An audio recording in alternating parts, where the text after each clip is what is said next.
I'm an archaeologist. Or rather, I'm an archaeology graduate.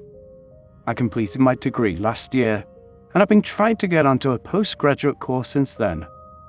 It's a competitive field with very few positions open.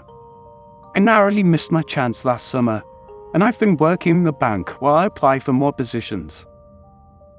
I studied at an English university, specializing in the Saxon settlement of Britain in the 6th century. Last month, one of my professors, who I'll call Sharon, emailed me. Somebody had found a possible new settlement. I won't say exactly where, but it's further west than any previously known Saxon village. She'd been excavating for some time and needed help with the work. I was wary of leaving the bank at such short notice, but when she hinted that additional funding for the dig might lead to a postgrad position opening up, I stopped caring about my reference from the bank. So, the next morning, I was on a train with little more than warm clothes, a sleeping bag and a laptop. By lunchtime, I arrived at the station and Sharon picked me up and we headed out to the site. England is very heavily developed, and you're never more than a few kilometers from at least a small village. So the fact that we drove off-road in a jeep for nearly half an hour was quite remarkable. Apparently some scouts had been on a hiking trip and found a mostly buried wall. This sort of thing must happen all the time, but this time they'd mentioned it to their scoutmaster, who was a historian and took an interest, eventually leading to the university getting involved. By the time I got there, the excavation had been going on for a while.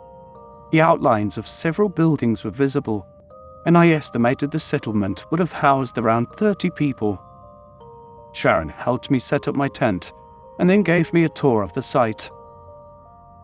There were 5 of us at the site in total. I had no specific job, but I suspected I was mainly going to be doing the physical work.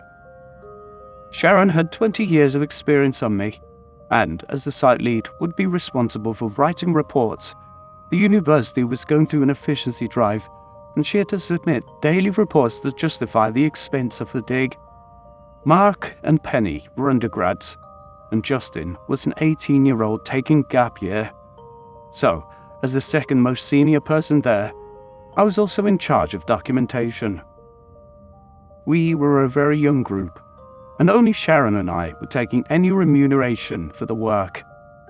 If we proved the site worthy of additional funding before Justin, Penny and Mark had to go home, no doubt more experienced archaeologists would take their place. So I was very conscious that I had limited time to prove myself. This was October, and by the time I'd set myself up, the light was fading fast. But keen to get to grips with the site, I spent the last hour of daylight studying the layout, sketching and making measurements. Given my knowledge of similar settlements, I made some predictions regarding the extent of the site and where we might find further buildings. Judging from the rest of the architecture, I figured the settlement might be post-Christian and estimated possible locations for a church. I spent the next 2 days looking for the church. Given the lack of funding, we had very limited equipment, but I'd been right about the location. On the 3rd day, I uncovered part of a stone wall, a strong indicator of a church, and got Justin and Penny to help me uncover the shape. It was 2 days later that I found it. Justin was off helping Sharon, and Mark was taking lunch, so I was working on my own, uncovering the floor of the church. As I slowly scraped the soil with my towel, I saw a hint of orange. I pulled out my brush and carefully cleaned the area to find what looked like an orange thread buried in the ground at both ends. This concerned me, although at the time not for the right reasons. Orange thread was far from anything I associated with the Saxons. I called Penny over, as I knew she had an interest in Saxon textiles. She agreed that this was unlike anything she'd seen before. Most likely, the site had been contaminated recently, but we couldn't be sure. So Penny and I brushed the area to reveal more. After an hour, we had uncovered a network of threads about half a meter across. They ran through the ground in an organic pattern, like fungal mycelia. One thread had been uncovered sufficiently for Penny to put her finger underneath and lift it up. Before I could stop her, the thread snapped. It quickly turned to dust, causing my nose to itch and Penny to sneeze. I reprimanded her for her carelessness, and then we agreed to cover it up. It was early evening, and I didn't want moisture to affect the area. Our limited budget hadn't given us an excavation shelter, so we just put a sheet of polythene over the area and weighed it down with stones. Sharon knew no more than we did about the likely provenance of the orange threads. She took some photos and told us to leave it undisturbed until some of her colleagues had a chance to review it. And with the sun setting and Sharon typing up a daily report, the rest of us had a couple of beers and settled in to sleep. I awoke around 6 the next morning to the sound of car engines. Pulling on my shoes, I crawled out of the tent. Sharon and Mark were already up, watching 4 black SUVs pull up and park next to the camp. A man in a crisp black suit stepped out of the lead car and demanded curtly to speak to the project lead. He and Sharon walked off and began talking. I couldn't make out much, but I did hear Sharon raise her voice in argument a few times. The others were out of their tents now, and we spent about 15 minutes in wild conjecture until Sharon and the suit walked back. Sharon told us that the project was over, and we needed to pack our tents and leave immediately. Of course, we argued. This dig could make my career, and besides, Penny and I were very keen to learn more about the orange threads. There was no way these interlopers had the slightest clue about archaeology and would no doubt ruin the site if left alone with it. But in half an hour, we packed our things and were in our cars. During the whole time, nobody stepped foot out of the black SUVs. We left, and Sharon gave me a lift back home. I was in a dark mood that evening. I hadn't pleased my line manager at the bank when I'd quit without notice, so doubted they'd take me back, and it looked like my chance for a PhD was gone. But in the morning, as I settled down to search for jobs, I got a phone call. Sharon wanted the 5 of us to continue working. We may have been kicked off the dig site, but they couldn't stop us reviewing what we'd found so far. So, on Monday, I met Sharon, Mark and Penny in a cafeteria at the university. Justin had apparently made other plans. Between sketches, measurements, notes and photographs, we'd actually gathered quite a lot of data, and it would likely take a couple of weeks to review it all. Sharon worked with Penny on mapping out the site in detail, and I worked with Mark on a literature review of comparable sites. But as the day wore on, we started to feel unaccountably wary of Mark. I'd gotten on with him very well at the site, but now he felt off somehow. The more I looked at him, the more I felt uncomfortable, as though being in the same room was dangerous, though I couldn't quite put my finger on it. The next day didn't ease my feelings. Something just seemed wrong. Not the creepy guy vibe I got off some men, but more of a sense that he was planning something nefarious. I confided in Penny over a coffee at lunch, and she confessed that she had gotten a similar feeling from Sharon. By Wednesday, I was feeling a little under the weather, but able to go in. When the 4 of us met, Mark asked if I was okay. I wouldn't normally remark on this, but the way Mark said it felt very accusatory. Sharon said I should work from home. I glanced at Penny, who just shrugged. Were Mark and Sharon planning something? To be honest, Mark and Sharon looked worse than I felt. Pale, perhaps, and their posture seemed vaguely threatening. I didn't want to leave them unsupervised and insisted that I was fine to continue. Before settling down to work, I managed to catch Penny alone at the coffee machine. "Do I look okay to you?" I opened. "Yeah, a bit tired maybe. I don't know. I thought they were out of order back there." "I don't trust them. Can you keep an eye on Sharon?" "Sure. Actually, I was going to say the same to you. See if Mark's acting weird. We can catch up at lunch." I found Mark in the spare office we were using, with the papers already out. As we got to work, I studied Mark, noting his expression and posture. Again, it was subtle, but there was definitely something not right. I caught his dark brown eyes, and for an instant, they seemed to flash orange. Then, suddenly, he exploded. "What?" "What do you mean?" I replied calmly. "You've been staring at me all morning. Have you got something to say?" "No,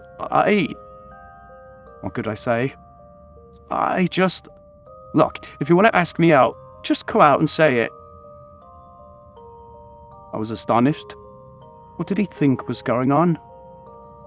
I had no idea what to do. We should just... I looked down at my papers. I started to collate the citations, but had barely listed them all when Mark said he was going to lunch. It couldn't have been 10 o'clock yet, but when I looked, it was 12:30. I glanced at Mark's work, and he'd done at least 3 hours worth of work. I felt a bit unwell, sure, but how had I lost 2 hours? Mark got up and left. I could have carried on, but Penny had agreed to meet for lunch, so I headed down to the cafeteria to find her sat down by herself. I grabbed a sandwich and water and joined her. "So," Penny started in a low, conspiratorial voice. "Anything to report?" I recounted the outburst, the strange conversation, the odd body language. I almost didn't mention the flash of orange I'd seen, or thought I'd seen in Mark's eyes. But when I did, Penny gasped. "I saw that too." "In Mark? No, in Sharon." "Ah, okay, that's weird. Any ideas?" "Well, I wasn't going to say it. I thought it was my imagination, but..." Penny leaned in closely and lowered her voice even more. "You remember the threads we found at the dig?" "Of course, they..." Suddenly, I realized what she meant.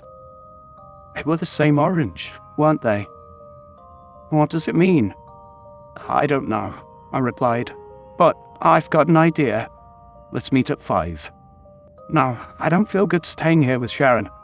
Tell her you decided to go home after all, and I'll make up some excuse.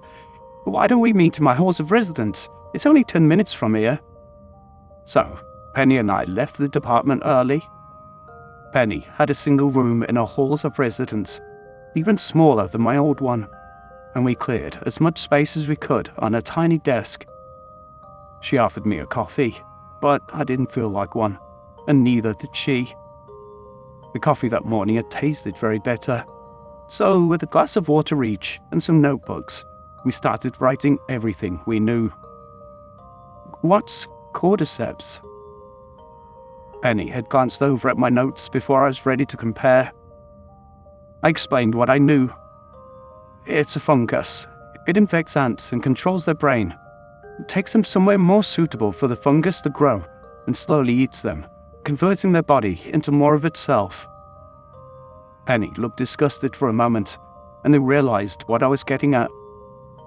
The orange threads from the dig site that were mostly like mycelia. Had they infected Sharon and Mark? Penny opened her laptop and Googled it. I'd got a few things wrong, but the basic principle was correct. Do you think that's what it was? Well, no. They only infect ants, but something like it, something that can control humans, would have to be more complex, I suppose. Well, we both saw the orange in their eyes. The eyes are close to your brain. I guess it would explain their weird behavior, right? We talked about this for a long time, bouncing theories off each other. Something that could infect the complex brain of a human. Well, it would have to be more sophisticated. The government agents that had closed down our dig site had arrived so quickly. They must have already known about the fungus, but not about that site. So there must be other sites. Could they be linked together, operating as a neural network across the country, even across the planet? An intelligent fungus infecting hosts to achieve whatever their aims might be. We realized that the agents had arrived too late. I don't know why they didn't quarantine us, but we had no way of contacting them. We could have asked Sharon, but if she was far enough gone, she wouldn't help us. We had to do something ourselves. I don't remember whether it was myself or Penny who first said it, but we reluctantly agreed that it was our only option. We had to stop the infection from spreading. We sat up late into the night, planning our next steps, and I slept on Penny's floor. I'd gone home sick that day, so I would pretend to be ill and collect the equipment we needed, except for the car. Penny texted her brother asking to borrow his, saying she needed it for a university project. The next morning, Penny went into the department. I tried to persuade her not to, but she insisted that somebody needed to keep an eye on the disease's progression. She was right, of course. I spent the day gathering supplies. It would have been easier to wait for the car, but we had to move fast. I met Penny that afternoon, somewhat relieved that she was okay, and her brother dropped the car off. We wanted to stay and enjoy the university life for a night, but we had work to do. So Penny made some half-hearted excuse, and he took the last train home. We checked our equipment, went over the plan again, and for a second night, I slept on Penny's floor. The next day, we went to the university. I walked while Penny drove, so that we didn't arrive together and arouse suspicion. That morning was one of the most difficult few hours of my life, pretending to Mark that everything was normal. He looked different, twisted somehow, though nobody but Penny and I seemed to notice. Sharon was the same. We took Sharon and Mark out for lunch. We told them that we were so happy to be part of this project that we wanted to repay them. Our treat, we said. Sharon protested, saying it should be her to pay for all of us, but eventually they agreed. I normally like Mexican food, but it tasted strangely sour, as though the ingredients had gone off somehow. But we weren't there for the pleasure. Our plan was risky, but it worked. I won't explain what the drug was, or how I obtained it, but I managed to slip it into Sharon and Mark's food without them noticing. We kept them there, celebrating for an hour or so, long enough for the drug to take effect. By this time, Sharon and Mark were feeling ill, and Penny offered to drive them back to the department. She had left her car in the restaurant car park, and we helped them into the back seat. I got into the passenger seat, and Penny started to drive. Of course, we weren't going back to the university. We drove about half an hour out of town to an area of scrubland, far from any houses, and drove out of sight of the main road. Penny feigned concern and suggested to Sharon and Mark that they might want to get some fresh air. Eventually they agreed, and we helped them out of the car. We then went back to the car, collecting the 2 hammers I'd bought the previous day. Drugged as they were, we still needed to take them by surprise. I struck Mark 3 times in the head, and Penny hit Sharon twice. That was enough to stop them moving. I don't know for sure if they were dead at this point, but we were sure there was no coming back from that. Penny covered the back seats with plastic sheeting, while I did my best to make sure their injuries weren't obvious. Then we put them back in the car. Penny drove for 4 hours while I navigated, and as the night started to fall, we arrived back at that cursed dig site. We'd expected this to be the most difficult part of our plan, but the agents were nowhere to be seen. I've no idea why not. For all their apparent aggressiveness, did they not realize precisely what they were dealing with? The alternative, that they themselves had become infected, was too terrible to contemplate. Still, we made our task far easier. We parked as close as we could and dragged the bodies the remaining 50 meters to lay them in the ruined church. If they were infected, then so was the ground, and we could at least contain the infection. So, it was likely that nobody would encounter the bodies for months, or perhaps years to come. And so, we left Sharon and Mark to rot in the infected soil, and drove back. It was 4 a.m. when we arrived, and we went back to Penny's room. Our task was done, or so we thought. We celebrated with a bottle of wine, but the wine had gone sour, so we abandoned it and went with water instead. At that point, it was Saturday morning. Neither of us were feeling great, and we spent most of the weekend in Penny's small bed watching Netflix. We decided to go in on the Monday morning so as to not arouse suspicion and continue working on the archaeological write-up. Over the course of that day, we realized that we acted too late. Other people in the department had strange expressions or orange-tinted veins in their eyes. We went out for lunch, having a salad and water, and our server looked infected as well. I don't understand why Penny and I are the only ones who can see it. Our task is clear though. We've done it before, and we can do it again. We must do it again. We must cleanse the world of this fungus, killing the infected and taking their bodies to the ancient Saxon church, before it spreads beyond our control. If it hasn't already.